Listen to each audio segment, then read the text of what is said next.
go ahead and hit record. Well, thank you, John. This is the Willington Economic Development Commission meeting, and it is July 14th at 6:30. Thank you all participants for joining in this evening.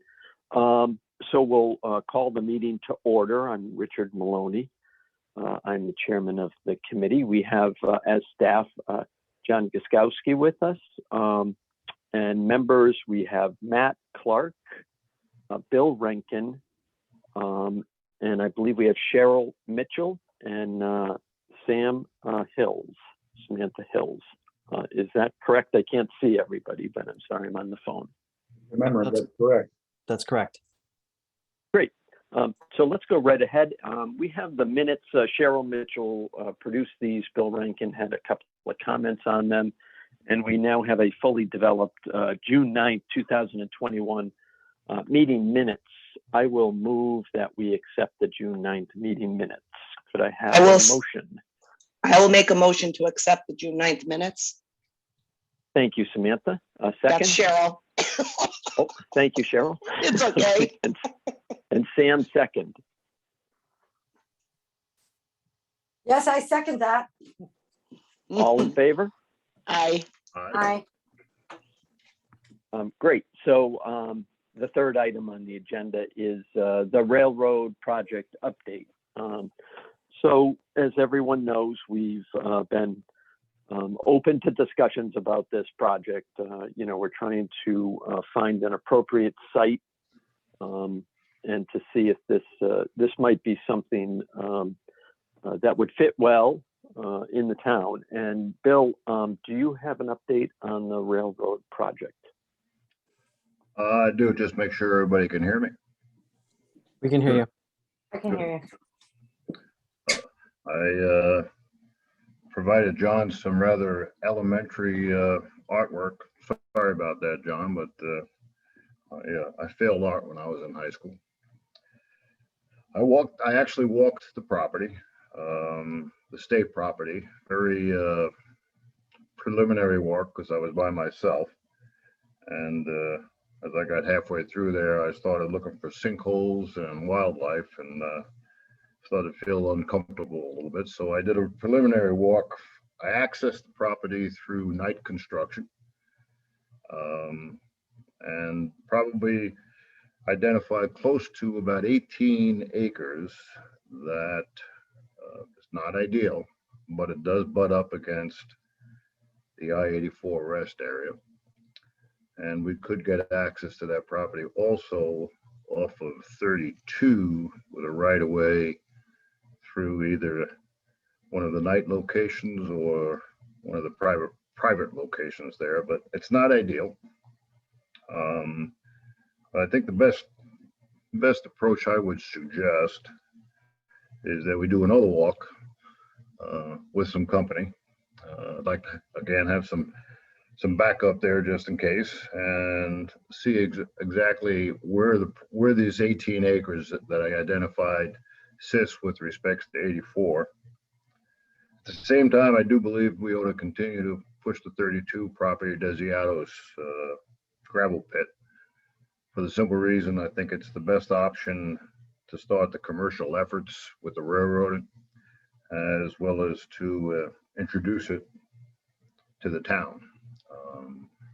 It's important, I think, that we get that process rolling.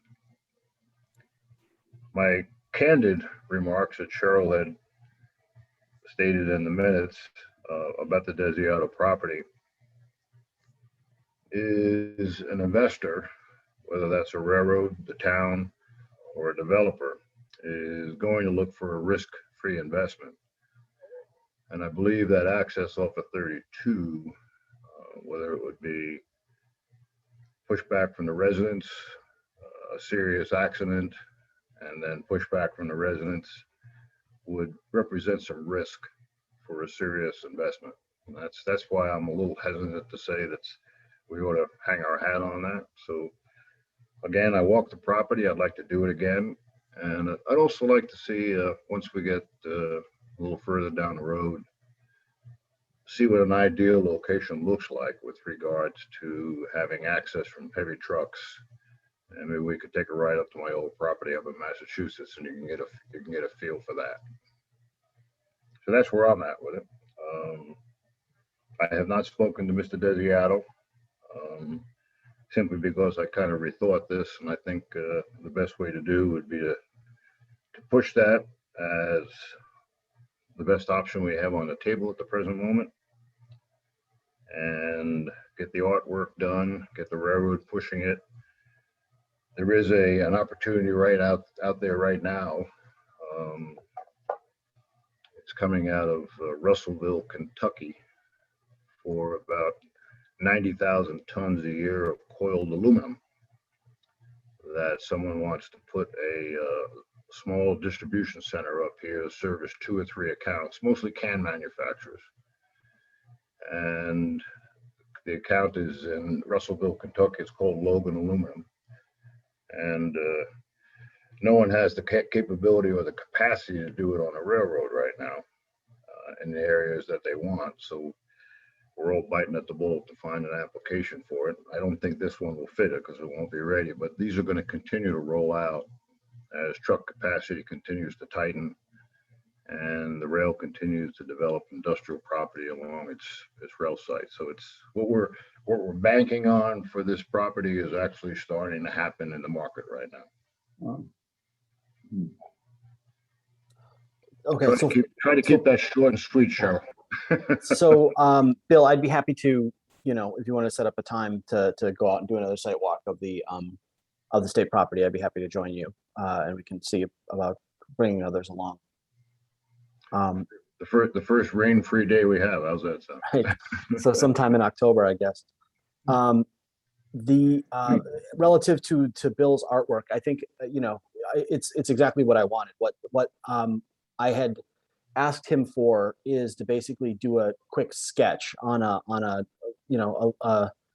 map of Desiato's property, just so we got a sense of where buildings would be, where loading would be, where the the box cars would be pulled off of, the containers would be pulled off of the trains and laid down, just so we got a sense of where things were on the site. And what I'm going to do is work with my old friend Pete Parent, who visited the site with us, who can turn Bill's sketch into something approximating a first draft site plan, which is basically what Ed from the train company from not Province, he's Genesee and Wyoming, New England Central. New England Central. What Ed had suggested that he would need to kind of start floating the idea and start kind of marketing the property as a development opportunity.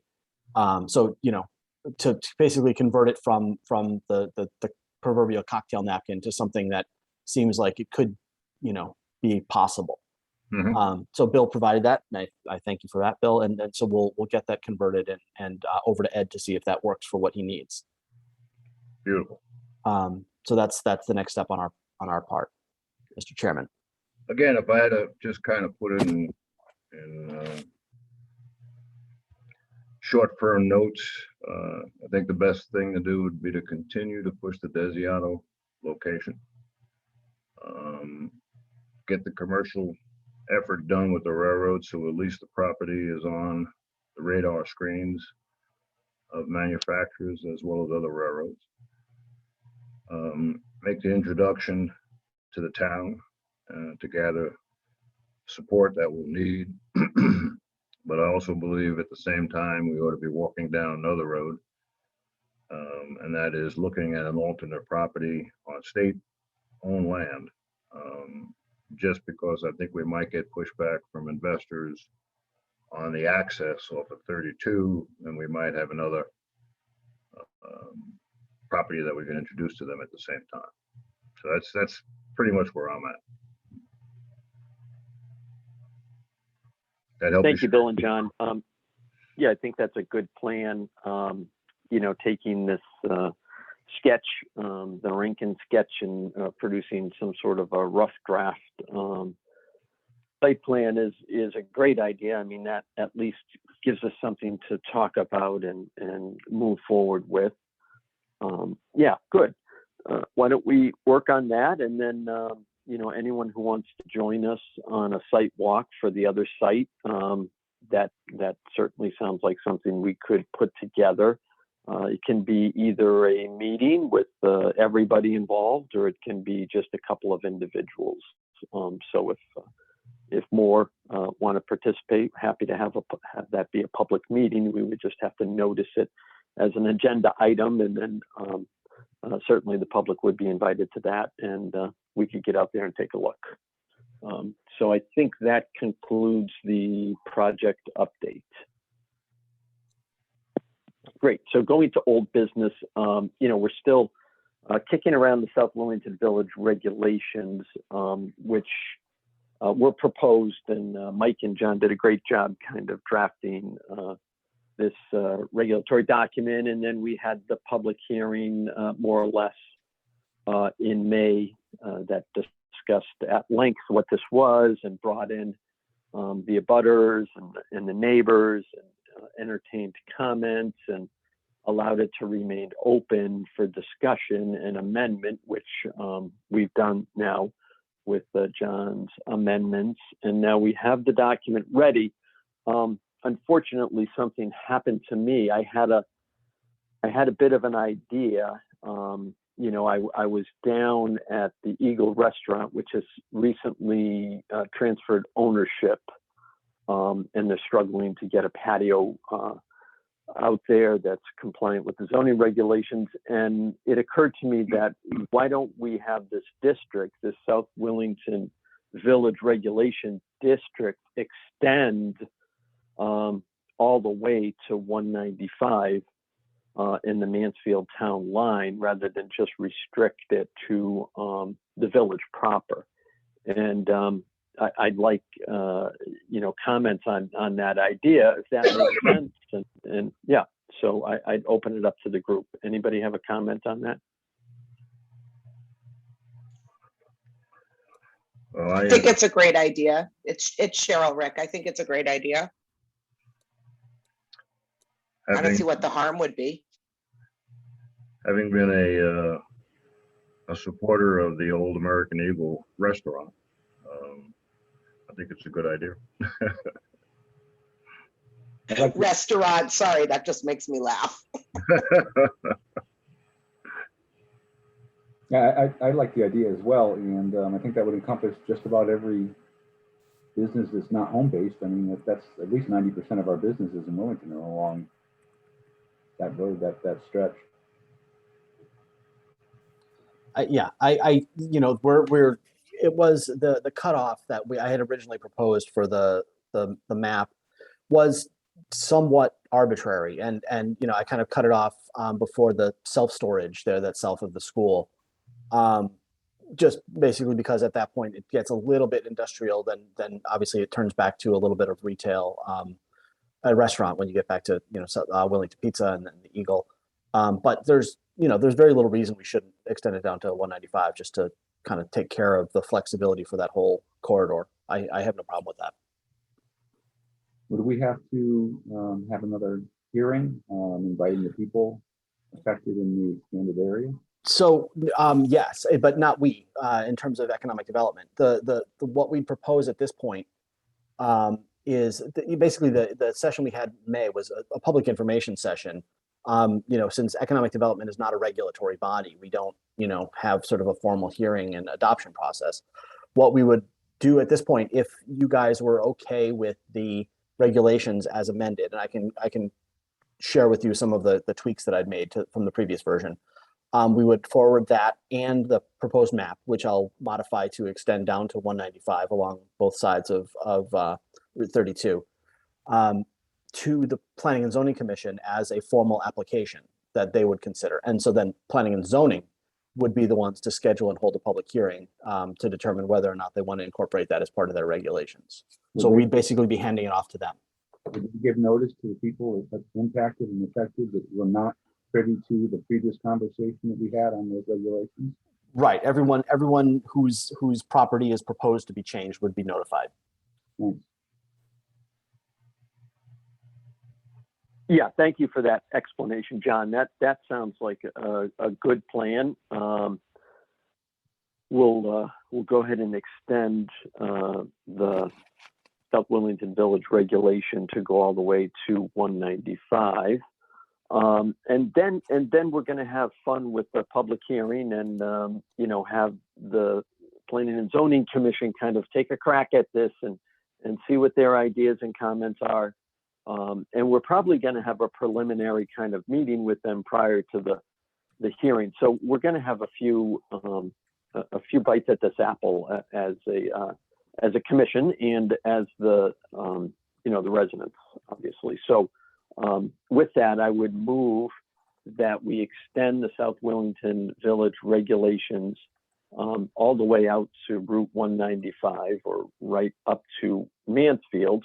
And we have John update the map and produce these regulations and send it as a recommendation to the Planning and Zoning Commission. And I'd like a second. I'll second that.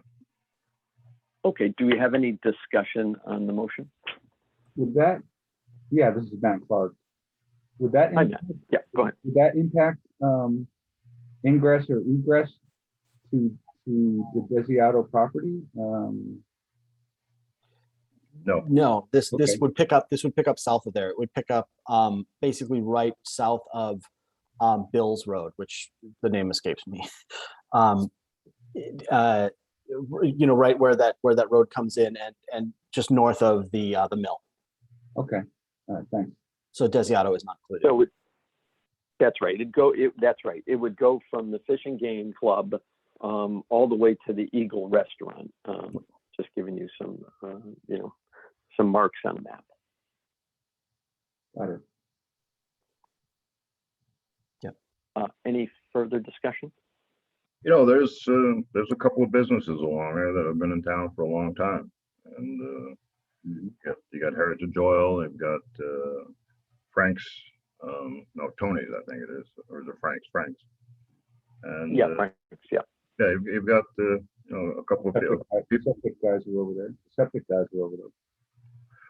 Whatever That's happened, right. Yep. whatever happened to that development association that came in and wanted to put up those condos across from Frank's Motors there for UConn grad students? Did that Yeah, ever materialize? The potential developer hasn't abandoned the idea yet. And I think actually extending some of the flexibility of these South Willington Village regulations may actually give him some of the regulatory relief from things like setbacks and coverage that the current regulations wouldn't really allow him to do. So it's possible that if we extend this down, all the way down to 195, it could make it a little bit easier for him to proceed. Yeah, that would include that property, right? Yeah. Yes. That was part of my thought process, Bill. Yes, to give him some relief also from the current zoning regulations and extend that all the way down. This is the secret genius of Rick Maloney. Good thought, Rich. Well, thank you. All right, hearing no further discussion.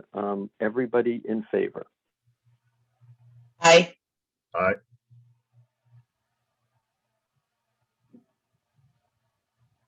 I believe it's unanimous. So what we'll do now, the next step is to have John finish dusting off these final documents, which are going to include the map and will include the final tweaks to the regulations after the meeting with the residents. And then we'll forward those on to the Planning and Zoning Commission. And then, the commission can engage with Planning and Zoning and we can support these regulations before them. And we'll have a public hearing and we'll see if we can enact them. Great. Okay, so new business. We've got, been lots of discussion with all the boards and commissions in town about in-person versus virtual meetings. We're going now to kind of a hybrid system whereby you have really a Zoom meeting, but you're having the meeting in public and you're making available to anyone who wants to participate a way for them to come in through Zoom. So we're trying to figure out a way to allow them to come to a location and access a computer so that they can come into the meeting. So this is still evolving. Some of the commissions and committees are going through this process right now. And I just wanted to open it up for discussion and see if anybody has any questions or comments. I don't know. I think it's Cheryl, Rick. I think Bill and I are in agreement based on our chats back and forth. I would go for an in-person meeting. For me personally, and sorry, Bill, I don't mean to actually speak for you, but for me personally, like recording, like writing down the minutes and stuff, to be face-to-face for me is a lot easier than these Zoom meetings. That's just my 2 cents for whatever it's worth. I always, Thank you. I always find face-to-face collaboration, brainstorming, as well as, you know, reading each other's body language when we start talking about or doing some brainstorming. It's just, that's how I grew up. You know, it's how I do business, and I just have a hard time getting creative looking at a picture of somebody. So I'm for it. I can understand the reservations associated with it, and I respect that. But I think for the productivity and the collaboration that we need with this group, I just think it's something that when we can get to do, we should do it. Yeah, this is Matt Clark. I think, although these are very, very convenient, it's nice to just roll into the office, flip on the computer, and voila. That's really great. However, I agree with Bill and Cheryl. There's a lot missing, and I don't think it's anywhere near as good as meeting in person, face to face. And I think that the mixed model that they're talking about implementing puts people at a disadvantage. I mean, there's problems with telling someone go to the town, go to some room somewhere, wherever it is. We don't know where it will be yet, and you know, you can participate in the meeting there. Well, that's the same thing. I mean, it's like you have two groups meeting, one on computer and one in person. I don't think that's going to work well at all. I mean, that's just my opinion. So I'm in favor of moving it to in person. Good. Go ahead. Rick. Go ahead.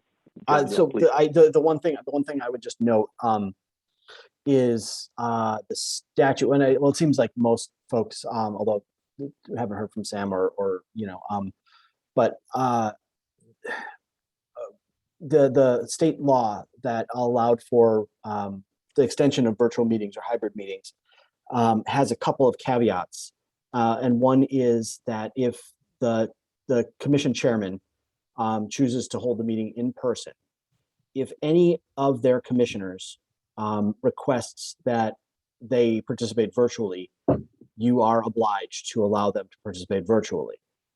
So that would sort of force the town into a hybrid accommodation.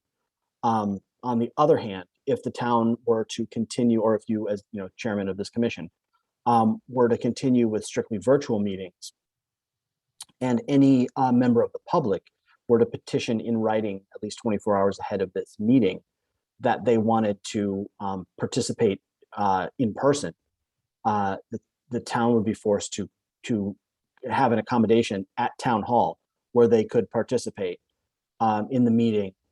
That would essentially be some sort of public town hall portal that would zoom into the virtual meeting, where someone would physically go to town hall and be able to participate, as opposed to doing it from their house, perhaps if they didn't have the technology. So in both directions, it seems like public commissions are sort of pushed towards the middle of doing some sort of hybrid accommodation, even if the majority or the entirety of the commission is in person. But I think Willington is decently set up for not only a commission of this size to meet in person, but also there is some decent technology at town hall to do a a hybrid meeting with, 5 or 6 people around a conference table and a video feed and camera running at the same time. But the other consideration is just that if the meeting got popular, so for instance, when planning and zoning decides that they have a public hearing on the South Willington Village matter, and we're still sort of in a place of social distancing, it's very unlikely that there's enough space at town hall in the meeting rooms to accommodate, perhaps 50 to 70 members of the public who are wondering about what's going to happen with their zoning change. And so, a hybrid meeting situation might be just a good thing to figure out. But I'll leave it at that. John, Thank it's you, John. Cheryl. And- Looks like Melissa has a question. Yes, Sorry, I Melissa, wasn't- go right ahead. Thank you. Sorry, I wasn't sure if I was able to speak, but I just Yeah, got go ahead. watched the Board of Ed meeting from last night, and Erica had made a comment that in town hall you don't have to wear masks and don't have to socially distance. Okay, well, that's good news. And Thank if you, you're Melissa. fully vaccinated, you can, not wear a mask. And she's just going off the recommendation of the governor of the state, I guess. So it's kind of like an honor system, but it was interesting to hear that we're stopped social distancing now. So Thank you. A couple of concerns that I have is, can we accommodate the staff? John, is that going to be a burden for you to go ahead and attend the meeting? Or, well, let me start with my other question, which is, does the meeting have to be recorded if we meet in person? Yes, public meetings need to be recorded. So they would need to be video recorded, or could it be a tape recording? Yeah, no, it could be tape. It could be tape. Okay, so it could go. We could revert back to the normal course of business Exactly. with a tape recorder in an in-person meeting. So that could occur. Is that right? Yes. Yeah. And the only thing that would put a kink in that plan would be if one of your commissioners was uncomfortable with that, or if the town, did have some sort of social distancing situation. But as Melissa said, that there is nothing if you're vaccinated. So the town hall could easily accommodate EDC in that sense, as long as all of your commissioners were willing to participate in person. And after reading the Public Act, I think it talked about the public too. So if a public member wanted to participate via Zoom or via a video feed, I think that would push us into the requirement of providing a video feed and providing them with some sort of access to that. Is that my understanding? Well, actually, no. The public can request in-person access to a virtual meeting, but the public cannot force a virtual component to an otherwise in-person meeting. A member of the commission can, but a member of the public cannot. Okay, thank you for that clarification. And is it a hardship for you and Mike to attend in-person meeting? No, this is what we did for the first 10, 15, 20 years of our career is attend in-person meetings. I mean, obviously, as with any of us, I mean, you guys are all in Willington. You're closer, maybe 5 minutes away from town hall. I'm 25 minutes away, but this is what we do. Okay, and then if we do have staff that's having a difficult time coming in, we could put you on the phone, and that probably would accommodate the commission just fine also. John, if you'd like, it's Cheryl again. I know you guys, right? I'm wicked chatty tonight. I haven't said anything for months, and here I am. I just wanted to let you know, John, that I will actually be at the Board of Selectmen meeting on Monday. And I know that they're doing a hybrid model right now too, where it's like a Zoom meeting, but there are people actually in the town hall. I'm going to be temporary recording secretary until Erica hires an assistant, so I can kind of check out the lay of the land if you guys want me to and see how it all works while I'm up there Monday, if you'd like. Yeah, no, I'd be curious for a report on how that all comes together. Okay, all right. Well, that sounds good. We'll await Cheryl's investigation, but I think why don't we try to meet in person at the August meeting? We'll go ahead and make that leap of faith. And I don't think it needs a motion or anything. I think I can just go ahead and ask that we meet in person at the town hall, and I'll make sure that we get a key. I get a key and I get the recording device, and I'll notice everybody of what the accommodations will look like. Is there any opposition to that? Okay, hearing silence. I wanted to go to new business discussion number 2, the incentives for small business startups, and we can probably couple the last item on the agenda, the assistance for existing and small businesses, because it's really one and I mean, they're both the same thing. So the American Rescue Plan, I mean, it offered the town $1.7 million over a couple of years in payments. And one of the goals of the relief package was to get relief to the businesses that were affected in town, direct relief to them. So I've been thinking a lot about this over the last few weeks, and you know, thinking through, okay, do we create a criteria for these small businesses? Do we survey them? Do we start to get out there and communicate with them? Do we determine exactly what the impact of COVID was on these businesses, and how do we go about doing that? So that was what went through my mind over the last few weeks. And what I thought is I want to get this relief in their hands immediately, as quickly as we possibly can do it.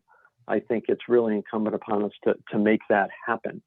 And in order to make that happen, I don't think you can go through a process whereby there's a long, drawn out kind of communication back and forth with all these businesses. I think what we should do as a commission is come up with a criteria for these businesses that were harmed by COVID, and publish that criteria, and then make them come at us in an application. And if they meet those guidelines, we're going to go ahead and make a recommendation to the Board of Finance in a bundle, kind of a bundled funding package to provide them with relief. So that's my thought. So I think the commission really should come up with this criteria. And it can be two things at the same time. It can be a criteria for incentives for small business and startups, and then it can be assistance for existing small businesses. And I believe that we can probably access the funds, access the American Relief funds to do both those things. That's my thought, and I want to hear commission members' comments on that. Hi, Samantha. So this is really great. I wasn't aware of these funds, but I just want to say that, you know, one of the main limits to efficiency is the means testing that you're talking about. So like, that's where the concept of like universal basic income would come from. So this would be almost a universal. The best way, the most efficient and quickest way to get that money out is to just universally give it to all of the businesses. Because once you get into creating those criterion, then you also have to create a means test for the criterion. So there's going to be some element of administration for people to prove that they are within those guidelines. So that's all I have to say about that. But I think it's awesome. I totally am on board with trying to do both, support new businesses and buttress older or, you know, existing businesses. And I just think it gets, I guess, hearing some discussion on what kind of criteria it would be, because it's really hard for them to show their impact, their negative impact, without a lot of, you know, paperwork and a lot of time to process, for us to process the decrease. End comment. Thank you, Sam. That's terrific. So a couple of comments on that. I think what we can do out of this funding package is we can provide some money to administer the grant, if for better use of a better term of what this is. So we could drive a little bit of money to John and Mike to go ahead and administer the program, you see. And I like that idea of a third-party vendor rather than a dedicated employee in the town to do this. I mean, so you could fund some work for John and Mike if they could handle it to go about administering this grant. And I think you're right that less is more here, that you don't want this convoluted criterion that these businesses now have to go through this gauntlet to make this application.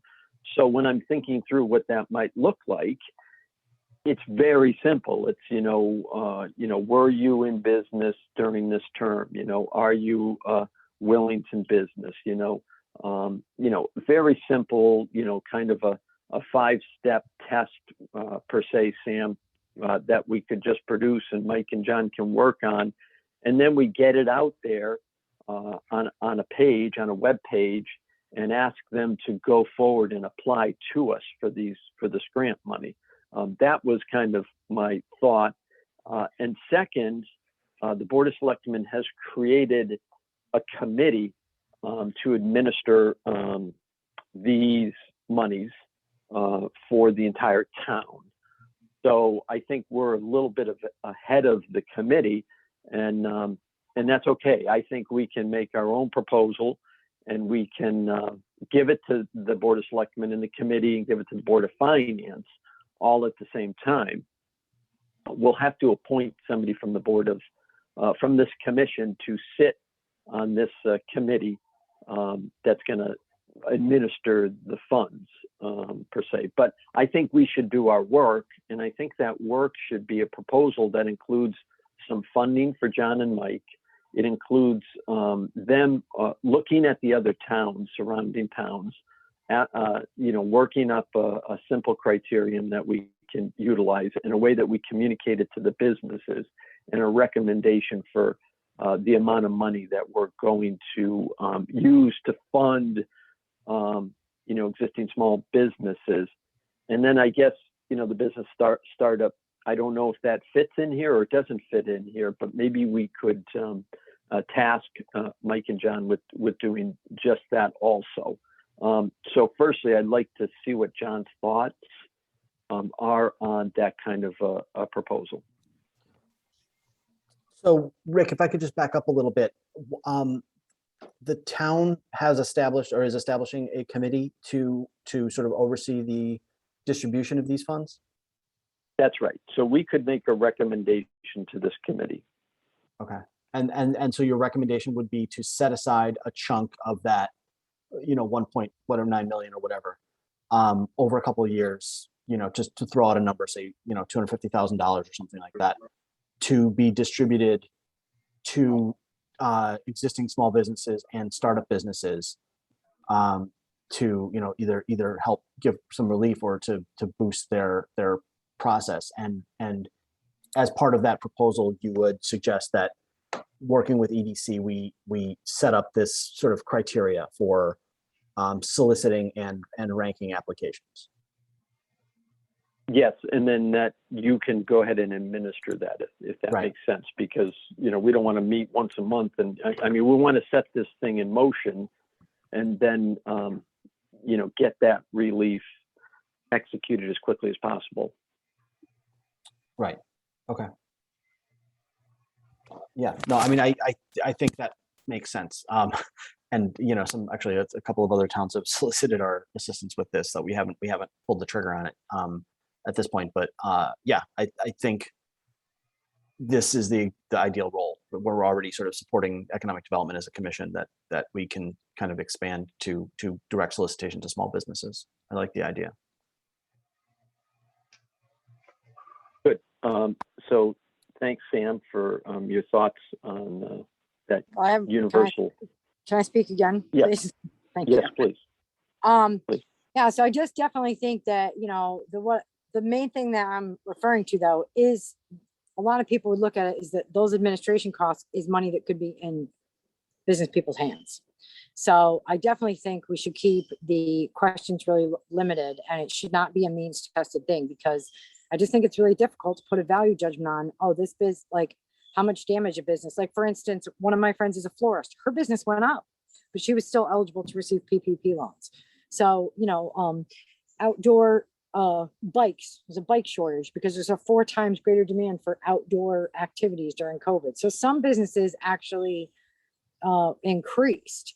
But I just feel like when we get into them showing their deficit, they would have to show it in some way. It just would get too cumbersome, and it would inhibit or would like limit that money getting to them as quickly as possible.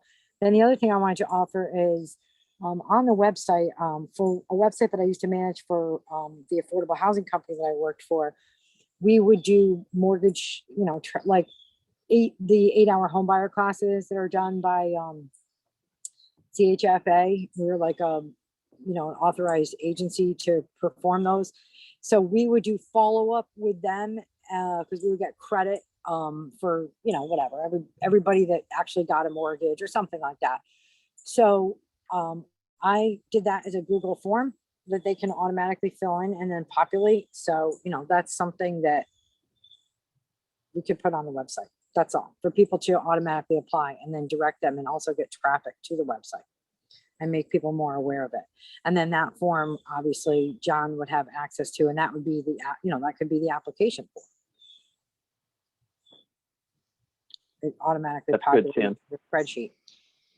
Yep, that's good. I mean, I've kind of dumped a lot on your plates, you know, in this discussion. So we probably want to, you know, digest this and come back in the August meeting and do a few things in August. We'll appoint Economic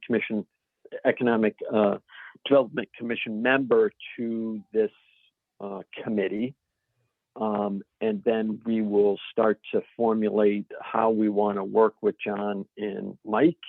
And then we'll try to see how we're going to make this actually happen. So that sounds good. But I wanted to hear from some other members. Anybody else have some comments?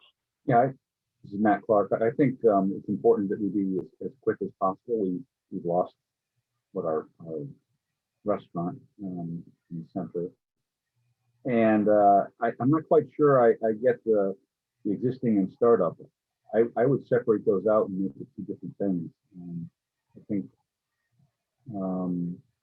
they're 2 different issues. I think we should move as quickly as possible to get aid to businesses that have been impacted by the COVID pandemic.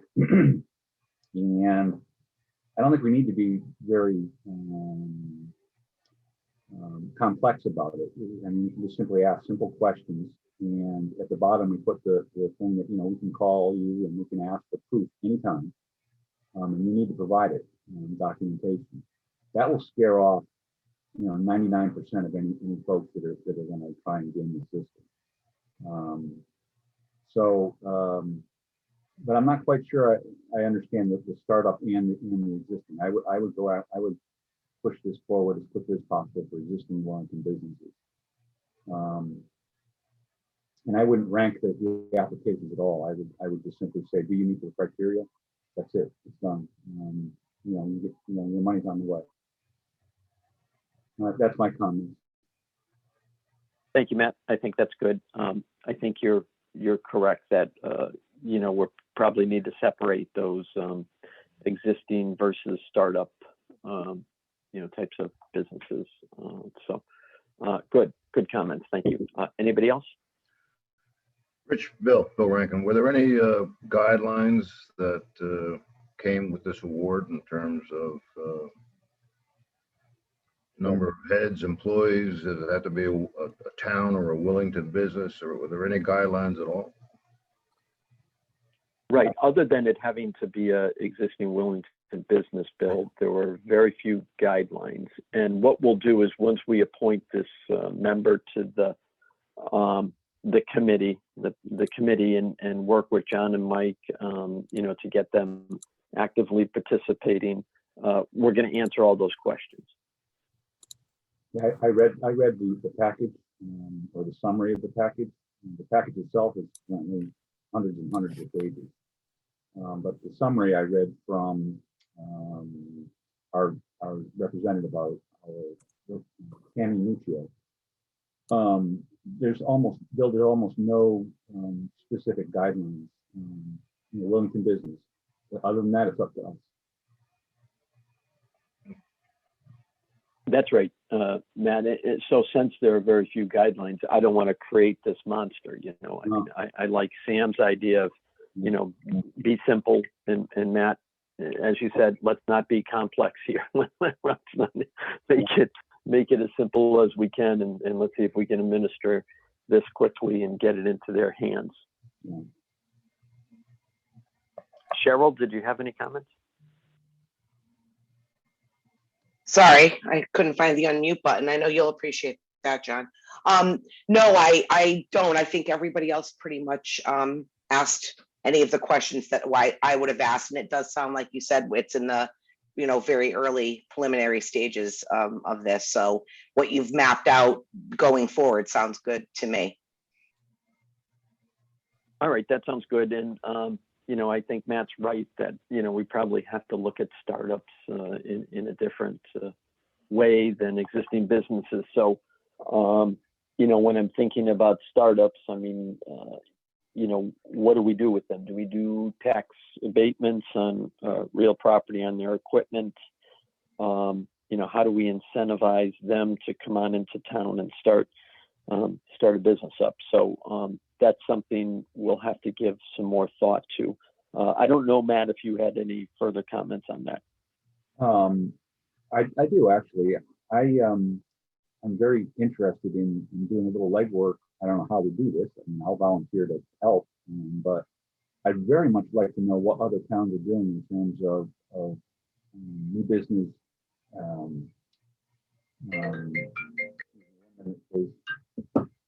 In terms of attracting new businesses, what are the packages that are offered? Are they online? Can we see them? What kind of tax abatements are involved? What are the towns in our area? What kind of industries are they interested in attracting? What are they offering to those businesses? Are they being successful? I'd like to know all that stuff. I don't. The thing that I'm concerned about is that Rick, is I don't want to have a situation where we have one or two or three, potential new businesses entering town, and we're not prepared to move quickly, and we have to figure everything out, and we have to talk about it and go to our different committees and all that sort of thing. I think I believe, in my personal opinion, is that I'd like to have something in the can ready to go. But in order to do that, we need to have some legwork done beforehand to understand, what's the environment we're dealing with, how do these things work. I'm not familiar. I mean, I did site location work a long time ago, but that was, 35 years ago. I'd like to be able to do some of that legwork and help develop a plan for that we can have ready to go when we get approached by business who want to come to Willington or in this area. Does that make sense? Yeah. Oh, I mean, Bill Rankin, from a marketing standpoint, from what we're trying to get done as a group in this town, I think we would have to put together a list of possible candidates that would qualify for this assistance. But that also gives us a list of people that we now can talk to about helping us try to get done what we want to get done in this town over the next couple of years. Well, I look at that award and say, all right, the key is how do we get it out and have the information so people who aren't, and I won't use the word entitled, but people who are and should get this know about it. And then we make the award, but what happens if we don't reach out to everybody? So we've got to put, there's always going to be people who come and say, I didn't know about it, or I wasn't made aware of it. So I really think how we, as you said, how we lay this out is very important with regards to, and going on what Sam said, we don't want to waste an awful lot of time. doing it, but I really believe that we need to make sure we have a way to communicate it so people become aware of it, so we don't have problems at the end of it when people say, I didn't know. Valid concern. Yeah. Thank you, Bill. We should be able to work through that. I would sense. Yeah, go right ahead. Rick, I just want to say, well, as far as these two different avenues are concerned, for the existing businesses, like, yeah, I'm just a big believer that, people know, they know what they need. And if they don't, then their business is going to fail anyway. But I'm just saying we can't help with that part. So I think infusion of money is good. But yes, I definitely agree that for incoming businesses or new startups, I think that could be really where the third party, where John could be like really useful with research. Cause like, I know you were doing something with what types of industries, I don't know. I just remember in our leaflet, you had access to something that talked about a lot about what types of industries are around us. So I think we should target that money more because it can help achieve our purposes, for one.